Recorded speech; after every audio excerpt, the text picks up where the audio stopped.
This video is the third video in a three-part series about oral reading fluency. If you missed the first two, or if you would like to revisit them, the first one was about defining oral reading fluency.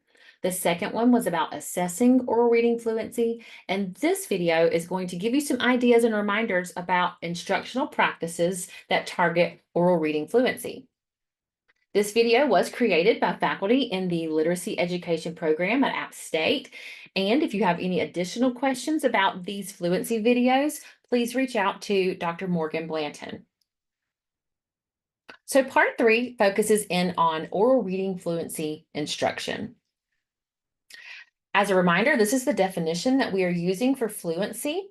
Fluency may be defined as reasonably accurate reading at an appropriate rate with suitable expression that leads to accurate and deep comprehension and motivation to read. What I like about this definition is twofold. First, I like these adjectives: reasonably, appropriate, suitable. So not perfect accuracy, although that is great. We are not expecting perfect accuracy for a student to be able to read a book on their own. We do like for students to have high accuracy, 95% or better, but 100% is sometimes not reasonable. At an appropriate rate, so we want to make sure that it's not too fast, not too slow, and then with suitable expression that really matches the meaning of the text and the purpose of the text and the tone of the text.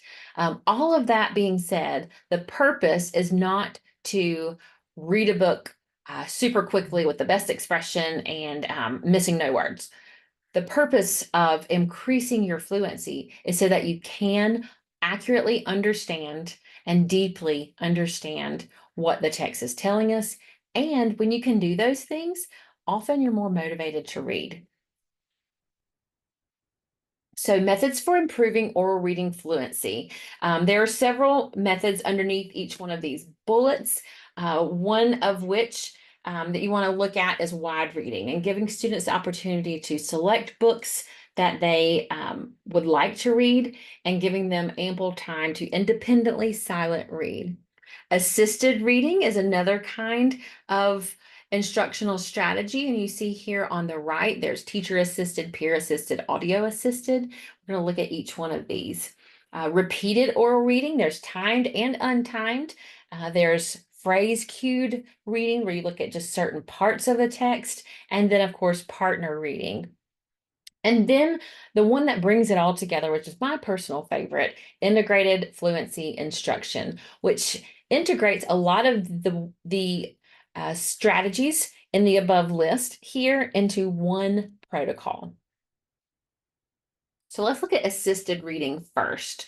Assisted reading can have several different strategies. So you might assist students or scaffold for students through choral reading, which means you are all reading at the same time, just like this chorus right here is all singing the song at the same time, the same words, at the same rate, in the same way.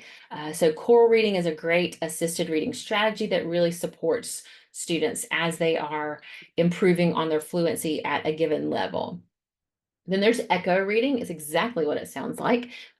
Repeat after me. I read a line and then you read the same line after me. And then there's technology enhanced. I have these earbuds here, but you may remember, books on tape, books on CD. Now we have audiobooks. And so this is having someone read fluently and I'm listening and I'm reading along as I listen to it in my ear. And so this can look a lot of different ways, especially as technology evolves.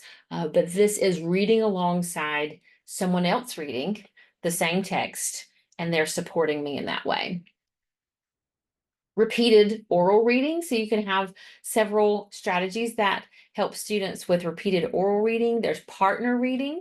So you read a page, I read a page, and we can go back and forth, and we can even switch the next time we read it so that you read first, and then I read first, and then we switch, and then I read first, and you read first. So we get repeated practice. There's reader's theater, where I'm practicing a specific role or a specific line that I want to read because I'm reading a script. So there's purpose in my repeated reading practice there. And then integrated fluency instruction. I especially love this one because it really pulls it all together and it helps students remember that the purpose of reading is not to read quickly without making mistakes and with your best expression. The purpose for reading is to understand what you're reading, and fluency helps us do that. And so this integrated model, the fluency development lesson, really helps students be reminded that, yes, I am practicing, but I am practicing so that I understand the text more deeply. And so you have different scaffolds in place in this integrated model. Modeled reading, where I'm going to read aloud and I'm going to model what accurate, automatic, and expressive reading sounds like. Then we'll have a comprehension discussion so that we are reminded about what the text is about. Then we might do choral reading where we all read a section together, maybe the whole thing. If it's short enough, we could read the whole thing together, or maybe a specific section that we want to go back and choral read together. Partner reading, where we get a chance to read with a partner, we get to take turns, and then maybe again, as I mentioned before, we can switch. Then we gradually release down to the student reading on their own. And so you see all of the scaffolding where I do it through modeled reading, we do it through choral reading and partner reading, and then finally the student is asked to read on their own. So lots of scaffolding happens in this protocol before the student is asked to read on their own.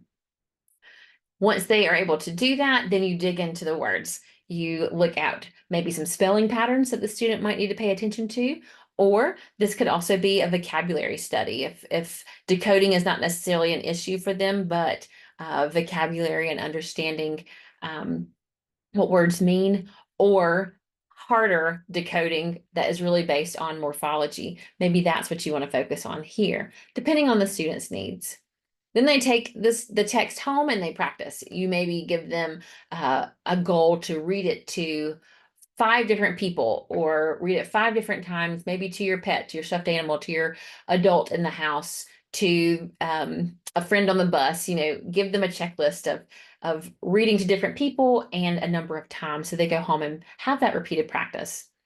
Then they return the next day and they get to have a final performance and a celebration of their growth over the course of practicing this specific text. So that is integrated fluency instruction, and it really does pull together all of those instructional strategies into one nice protocol.